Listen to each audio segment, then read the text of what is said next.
శ్రీ శివాయ గురవే నమః. ఒక్కసారి జగద్గురువుల అనుగ్రహం మనకి కలిగితే ఎంతటి అసాధ్యమైనటువంటి విషయమైనా కూడా సులభంగా సాధ్యమవుతుంది. ఇప్పుడు నేను చెప్పబోయే సంఘటన కూడా ఇలాంటిదే. ఇందులో విచిత్రం ఏమంటే, పరమాచార్య స్వామి వారంటే ఎవరో తెలియని వారు కూడా స్వామివారి అనుగ్రహానికి పాత్రులై సులభంగా వారి కష్టాల నుంచి గట్టెక్కిన సంఘటనలు కోకొల్లలు. తన జీవితంలో ముందు నాస్తికుడిగా బ్రతికి పరమాచార్య స్వామివారి అనుగ్రహం వల్ల స్వామివారికి భక్తుడిగా మారినటువంటి కేఆర్కే మోహన్ గారి జీవితంలో జరిగిన సంఘటనను అతని మాటల్లోనే విందాం. పరమాచార్య స్వామివారికి నా సోదరుడు గొప్ప భక్తుడు. ఈ సంఘటన జరిగినప్పుడు మహాస్వామివారు ఆంధ్రప్రదేశ్లోని మచిలీపట్నంలో మకాం చేస్తూ ఉన్నారు. పీకల్లోతు కష్టాల్లో ఉన్నటువంటి నా సోదరుడు స్వామివారి దర్శనార్థమై వెళుతూ ఉంటే వాడితో పాటు నేను కూడా వెళ్ళాను. స్వామివారి ఉపదేశములు వినడం కోసం, స్వామివారి దర్శనం కోసం వేలాది మంది భక్తులు వస్తూ ఉన్నారు. నా సోదరుడు కూడా స్వామివారిని దర్శించుకుందామని ప్రయత్నించి భక్తుల రద్దీ ఎక్కువగా ఉండడంతో ఒక మూలన కూర్చొని ఉన్నాడు. అంత రద్దీలో స్వామివారి దర్శనం కుదరదని గ్రహించి నిస్సహాయుడై ఏమీ చేయలేక అలా ఉండిపోయాడు. హఠాత్తుగా మహాస్వామివారు దుర్గాప్రసాద్ ఇలా రా అని నా తమ్ముణ్ణి పిలిచారు. ఆ క్షణం వరకు ఒక్కసారి కూడా పరమాచార్య స్వామివారిని కలవలేదు నా సోదరుడు.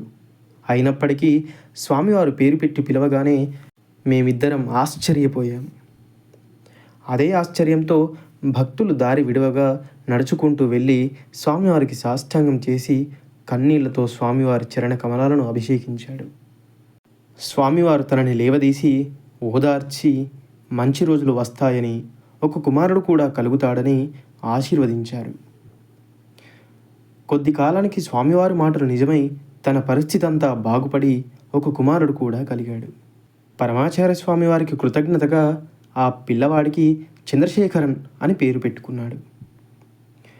మరొక అనుభవం నా జీవితంలో జరిగింది. నాస్తికుడిగా ఉన్న నన్ను ఆ ఒక్క సంఘటన పరమాచార్య స్వామివారి భక్తునిగా చేసింది. అసలు విషయం ఏంటంటే, పరమాచార్య స్వామివారి వంటి మహాత్ములను నేను గౌరవించేవాడిని, కానీ అక్కడున్న భక్తుల రద్దీకి భయపడి వారి వద్దకు వెళ్ళేవాడిని కాను. భగవత్ సంకల్పమో లేదా మహాస్వామివారి కరుణయో తెలియదు, కానీ అనుకోకుండా ఒకసారి స్వామివారి దర్శనానికి వెళ్ళాను. 1940 ఆ ప్రాంతంలో నేను ఉన్నత పాఠశాలలో చదివేవాడిని. కొత్త కొత్త ఆవిష్కరణలు చేసే శాస్త్రవేత్త అవ్వాలని నా కోరిక. అలా ఒకసారి మొటిమలతో బాధపడుతున్న నేను దానికి మందు కనుక్కోవాలని సాలిసిలిక్ యాసిడ్ను కర్పూరం మరియు నూనెలతో కలిపి నా నుదుట పూసుకున్నాను. దాంతో భరించలేని మంట మొదలైంది. వెంటనే మొహం కడుక్కొని అద్దంలో చూసుకుంటే నుదురు పైన చాలా భాగం చర్మం కాలిపోయి మాంసం కనబడుతోంది. ఏవో కొన్ని లేపనాలు పూసిన చర్మం బాగా కమిలిపోయి చూడ్డానికి వికారంగా తయారైంది. మా వాళ్ళు భయపడి ఎందరో వైద్యులకు చూపించినా ఫలితం లేకపోయింది.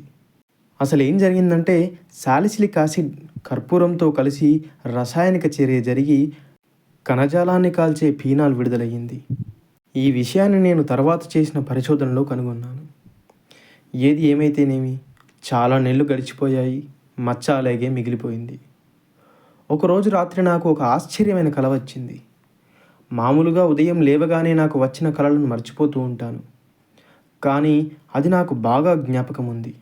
ఒక ముసలి బ్రాహ్మణుడు నుదుటన పెద్ద కుంకుమ తిలకంతో నా ముందు నిలుచొని, నాకు తెలుసు, ఈ మచ్చ గురించి నువ్వు బాగా ఆందోళన పడుతున్నావు. 1 నెల రోజుల పాటు ఉదయాన్నే బావి నీళ్లతో తలస్నానం చెయ్యి. సాయంత్రం పూట మా ఇంటి దగ్గరి నాగేశ్వర స్వామివారి దేవాలయానికి వెళ్ళు. 3 ప్రదక్షిణలు చేసి తప్పక శివలింగాన్ని దర్శించు. 1 నెల రోజుల తర్వాత నీ రూపు నీకు తిరిగొస్తుంది అని చెప్పారు. మొదట నేను ఆ కళకి అంత ప్రాముఖ్యతని ఇవ్వలేదు, కానీ ఆయన రూపం పదే పదే కళ్ళ ముందు మెదలసాగింది. అటు తర్వాత ఎందుకు నేను ఆ సలహా పాటించకూడదు అని అనుకొని, అదేమీ పెద్ద కష్టం కూడా కాదు అని మరుసటి రోజు సూర్యోదయ పూర్వమే లేచి బావి వద్దకు వెళ్ళి గజగజలాడే చలిలో చన్నీళ్ల స్నానం చేశాను. మంచి వేసవిలో కూడా ఆలస్యంగా నిద్రలేచి వేడి నీటి స్నానం చేసే అలవాటు ఉండేది నాకు. అలాంటి స్థితిలో నేను తెల్లవారుజామునే లేచి, అది కూడా నవంబర్ చలిలో బావి నీటితో చన్నీటి స్నానం చేయడం మా వాళ్ళని ఆశ్చర్యానికి గురిచేసింది. వాళ్ళ ప్రశ్నలకు సమాధానం ఇవ్వకుండా నా పని నేను చేసుకుంటూ ఉన్నాను. సాధారణంగా నేను నాస్తికుడిని, అంతగా భక్తిభావం లేనివాడిని కనుక చాలా అరుదుగా దేవాలయాలకు వెళ్ళేవాడిని. కానీ ముందుగా నేను నిర్ణయించుకున్నట్లుగా సాయంత్రం నాగేశ్వర స్వామి దేవాలయానికి వెళ్ళి 3 ప్రదక్షిణలు చేసి శివలింగాన్ని దర్శించుకునేవాడిని. ఏవైనా బలమైన కారణాల వల్ల వెళ్ళడం కుదరకపోతే మరుసటి రోజు వెళ్ళినప్పుడు దేవుడికి క్షమాపణ చెప్పి అంతకు ముందు రోజు చెయ్యనటువంటి ప్రదక్షిణలు కూడా ఆ రోజు చేసేవాడిని. అలా కలలో బ్రాహ్మణుడు చెప్పినట్టుగా తప్పకుండా పూర్తి చేశాను. అన్ని రోజుల్లో మంచం నుండి లేవగానే ఎంతో ఆశతో అద్దంలో చూసుకునేవాడిని. కానీ ఈ 30 రోజులు ఏమీ జరగలేదు సరికదా, మెరుగవుతున్నట్టు కూడా కనబడలేదు. కానీ నన్ను నమ్మండి, 31వ రోజు మామూలుగా లేచి అద్దంలో చూసుకుంటే నన్ను ఆశ్చర్యానందాలకు గురి చేస్తూ మొత్తం మచ్చ వెళ్ళిపోయింది. నా ముఖం మునిపట్లా అయ్యింది. ఈ విషయం మా వాళ్ళందరికీ తెలిపాను. ఎన్నో దశాబ్దాలు గడిచిపోవడంతో ఈ విషయం మొత్తం మర్చిపోయాను. కానీ ఈరోజు అనగా సెప్టెంబర్ 25, 1993న జరిగిన ఒక మహా అద్భుతమైనటువంటి విషయం 4 దశాబ్దాల క్రితం జరిగిన ఏ సంఘటనని నేను మర్చిపోయానో అదే సంఘటన మళ్ళీ గుర్తు చేసుకోవాల్సినటువంటి పరిస్థితిని తీసుకువచ్చింది. ఆ సంఘటన ఏంటంటే, నిన్న నేను ఒక సెమినార్ కోసం మద్రాసుకు వచ్చాను. హిందూ ధర్మసంఘం కార్యదర్శి వి మీనాక్షి సుందరంని కలవడానికి నాకు ఇది ఒక అవకాశం. వారితో దాదాపు గంట సేపు చర్చించాను. ఆ సంభాషణలో భాగంగా కంచి పరమాచార్య స్వామి వారితో నాకు ఉన్న ఒక అనుభవాన్ని వాళ్ళు ప్రచురించబోయే సావనీర్ కోసం చెప్పమని అడిగారు. అంతకుముందు జరిగిన ఆ సంఘటనను మర్చిపోయిన నేను నాకు అలాంటి వ్యక్తిగత అనుభవం ఏమీ లేదని తెలిపాను. కానీ మరలా వారు ఇదే విషయం అడుగుగా నాకేమీ లేదని తెలిపి నా సోదరునికి ఒక అనుభవం ఉందని మొత్తం విషయాన్ని వారికి తెలిపాను. వెంటనే దాన్ని వ్యాసంగా వ్రాసి వారికి పంపమని అడిగారు. తర్వాత వి మీనాక్షి సుందరం గారింట్లో పరమాచార్య స్వామి వారి చిత్రాలను కొన్ని చూశాను. నా బసకు వెళ్తుండగా నా కళ్ళ ముందు స్వామివారి చిత్రం ఒకటి జ్ఞాపకం వచ్చింది.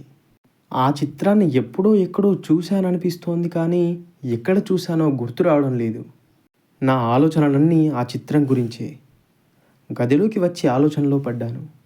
హఠాత్తుగా 40 ఏళ్ల క్రితం నా కలలో కనబడిన బ్రాహ్మణ స్వామి ముఖం కళ్ళ ముందు మెదలాడింది.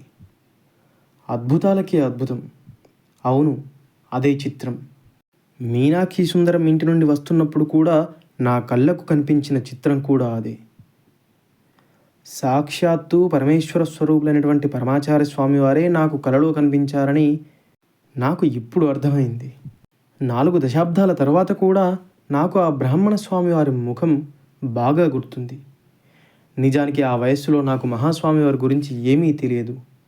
కానీ స్వామివారే నా కలలో కనబడి నా ఆర్తిని తీర్చి బాధను పోగొట్టారు. అందుకే అంటారు, దేవుని లీలలు అత్యద్భుతాలు. ఇంతటి కరుణ నేను పొందడానికి ఎవరు కారకులో మరి.